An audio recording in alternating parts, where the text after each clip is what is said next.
Shalom Bapak Ibu, shalom semuanya. Judul renungan kita adalah kedua istri Yakub. Gambaran Taurat dan anugerah ini juga terlihat pada kedua istri Yakub, yaitu Lea dan Rahel. Lea adalah gambaran Taurat, sedangkan Rahel adalah gambaran anugerah. Yakub menikahi Lea karena dia tidak melihat Lea. Lea ditutup oleh cadar sehingga tidak kelihatan wajahnya. Hal yang sama juga terjadi pada banyak orang Kristen.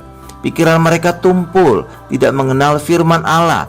Ketika hidup di dalam hukum Taurat, hukum yang membuat selubung di pikiran dan hati mereka. Kedua istri Yakub. Paulus berkata, pikiran mereka telah menjadi tumpul, sebab sampai pada hari ini selubung itu masih tetap menyelubungi mereka.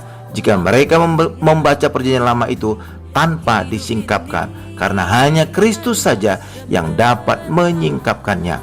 Bahkan sampai pada hari ini, setiap kali mereka membaca kitab Musa, ada selubung yang menutupi hati mereka.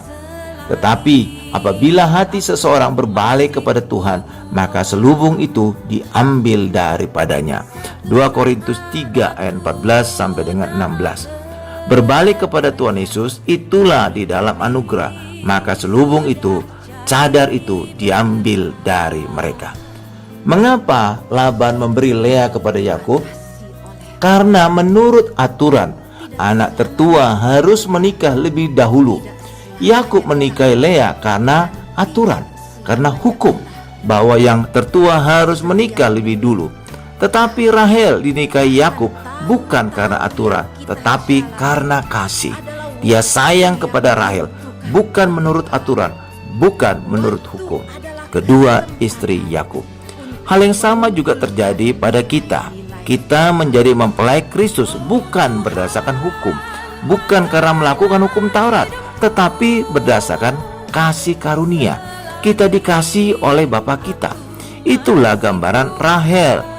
Nama Lea berasal dari bahasa Ibrani Lea, artinya adalah lelah. Dan memang orang di dalam hukum Taurat itu lelah. Mengapa orang di dalam hukum Taurat itu lelah? Karena mereka yang mengerjakan sendiri semuanya. Mereka bertanggung jawab sendiri semuanya. Amin Bapak Ibu. Tuhan Yesus memberkati.